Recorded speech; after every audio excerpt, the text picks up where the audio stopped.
When you work at Walt Disney World, you're going to get faced with a lot of myths and misconceptions from the guests. These are 4 very commonly held myths that we had to deal with as cast members.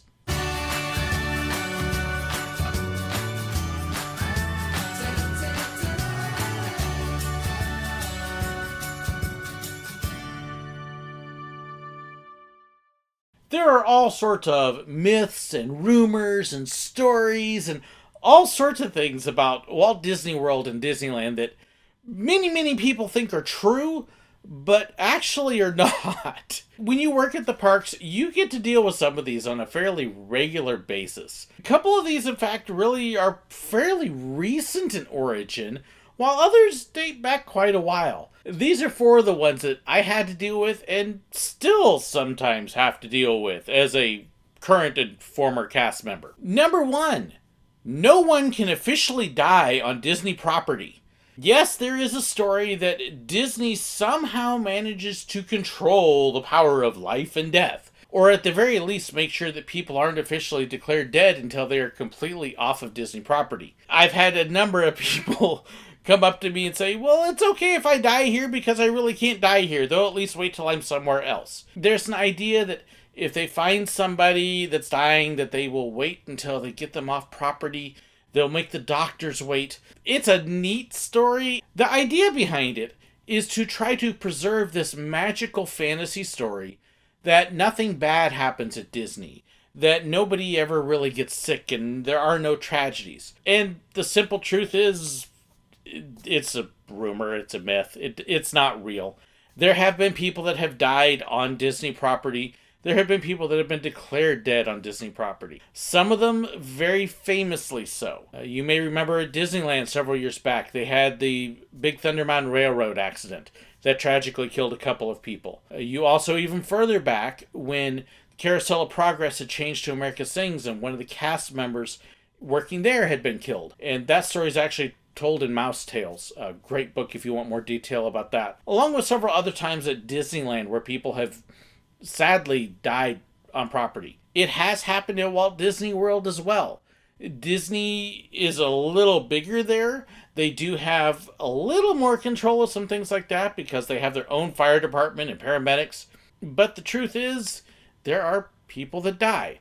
Oftentimes it's more from natural things, heart attacks, strokes, things like that.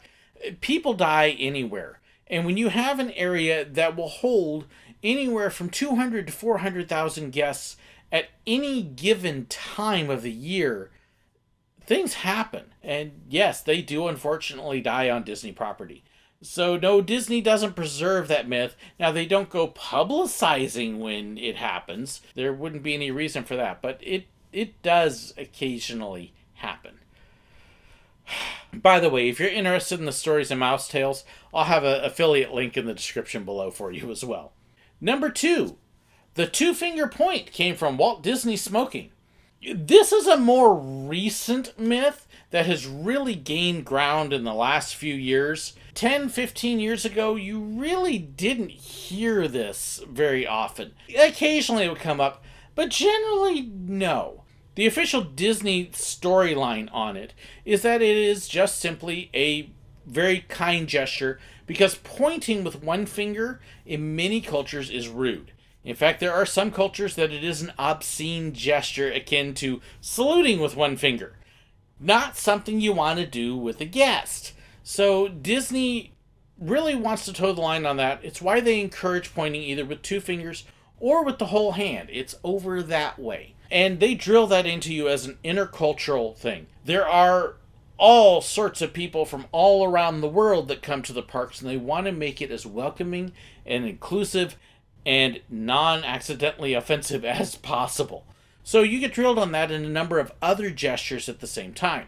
Well, the idea that some have is that the whole reason it started was because Walt Disney smoked and always had a cigarette in between his hands. And if you look online, you can find a handful of pictures where the Disney company actually airbrushed a cigarette out of Walt's hand. You can see him standing there holding 2 fingers.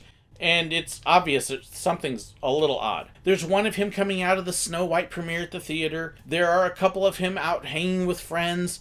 and a couple other things like that. There is only one of Walt in the park, though, where he might be holding something. Probably is. He's talking to a cast member, very obviously a cast member. You can see a couple other adults in the background. There's no children around. There isn't the normal mob of guests. There's nobody crowding around Walt. More than likely, this picture was taken before the park was open. Wasn't open to the public. It might have been a private event, but more than likely, it was when they had cast in and they were kind of working through things. The reason I say that is because Walt didn't smoke in his park. Walt didn't smoke in the park any more than Walt smoked on TV, and you never saw Walt smoke on TV. The reason why is because Walt himself called smoking a sinful habit, a dreadful habit. Everybody's got to have their vices. Walt thought it was disgusting while he did it all the time, and he did not want to encourage any kids in particular to pick up his bad habit. The habit, in fact, that actually killed him later on. Walt didn't like smoking, didn't want to see it done. If he did smoke at the park, he actually smoked behind the fire station where his apartment was in general, or off stage where nobody could see him. Yes, there was a tobacco shop in the park that was there for a long time, even after he died, and Walt did actually buy tobacco there, I'm sure, but he would not smoke in the parks. So the idea that the two-finger point started off with Walt pointing in the park with a cigarette in hand is just not true or accurate, because Walt didn't have cigarettes and smoked in the park. He smoked badly, he smoked like a chain smoker, but he would step off stage where guests wouldn't see him to do it. There's several times he stated that he didn't want kids to pick up his habit. Is the two-finger point from Walt? Maybe, but it's not from him smoking, and certainly not in the park. Walt kept his smoking out of the public eye as much as possible, and that included in Disneyland. So, the two-finger point, it is a cultural gesture to make sure that offensive gestures are not made. It has nothing to do with Walt Disney smoking. It's a neat thought, though, but again, it's something that has only shown up really in the last few years, and you didn't hear about it 15, 20 years ago, because it's not true. Number 3, the castle of Walt Disney World can be taken apart in the case of a hurricane. I got asked this one a lot when I worked there. And the simple truth is, no, the castle does not come apart. You do not take the tops off of the castle. If you've got a hurricane coming and you're trying to get everything else prepped, you don't want to be rolling in cranes into the middle of the park and lifting off huge pieces of the castle and then trying to put them on the ground who knows where. Do you put it on top of the buildings? Do you put it on top of the carousel? There's no place to even put these pieces, let alone actually pull them off. The castle itself is made with a steel frame and fiberglass and concrete. It is built to withstand 200-mile-an-hour winds. It is a solid piece. It's not going anywhere, and it's weathered several hurricanes. No, they don't take any of it apart or off. It's all designed to handle it. Been that way from the very beginning. The idea that it's made of smaller pieces that can come off, though, is something that's been prevalent with many people. In fact, there was actually a lawsuit several years back where a woman claimed that a brick had fallen off of the castle and hit her in the head. And she was adamant about pursuing this lawsuit, even though Disney told her not to. You're gonna lose. But she pushed it all the way up to court, and Disney laid out the blueprints that showed there's no bricks. There's no stones. It's concrete, fiberglass, and steel, and it ain't going anywhere, and nothing is falling off. Since then, it's actually had 2 hurricanes that have literally rolled right over the park, and it's weathered them just fine. So, no, castle does not come apart for hurricanes. Number 4, Walt's head, or body, is cryogenically frozen, and it's under the castle, either at Disneyland or at Walt Disney World's Magic Kingdom. One of the two. All sorts of variations of this, that when Walt died from lung cancer, he had his body frozen, so that way when they found a cure for cancer, they could resurrect Walt and he could come back. Oh, it would be a really neat story if it was true, but it's not. In fact, the whole idea of cryogenically freezing somebody actually didn't even appear in culture until a couple years after Walt died. The first book about being cryogenically frozen actually appears in 1964, about 2 years before Walt's death. In 1972, in fact, this is how far back this whole thing goes, Walt Disney's daughter Diane, just 6 years after Walt's death, wrote There is absolutely no truth to the report that my father, Walt Disney, decided to be frozen. I question that my father had ever actually heard of cryonics.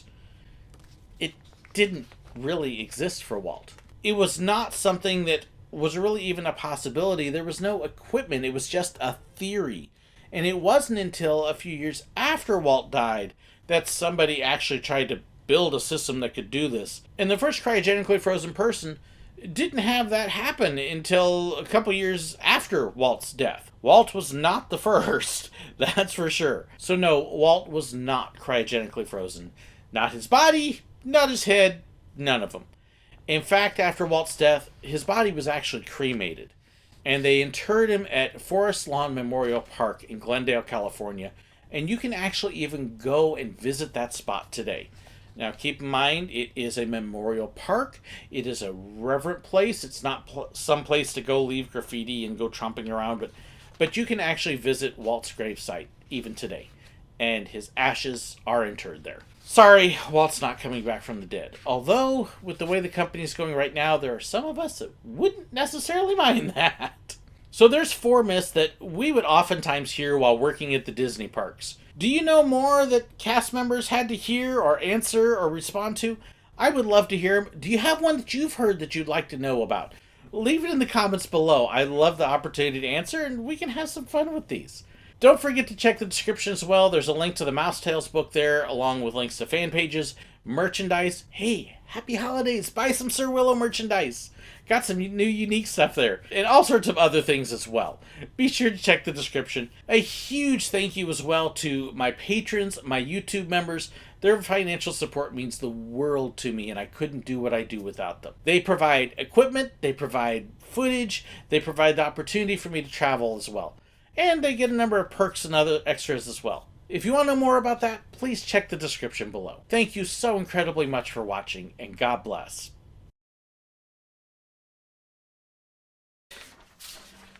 Four myths about Walt Disney property. And we'll wait for the printer to be done making noise. Are you finished? Ghost Electronics. Everything is perfect and wonderful, and there's never any properties. Yeah, there's never any properties at Disney. The official Walt Disney... In fact, Walt Disney's daughter Diane wrote...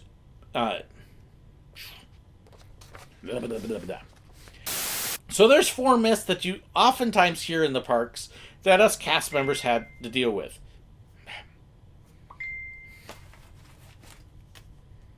Really? It had been on silent. Hi, Craig. That was you this time.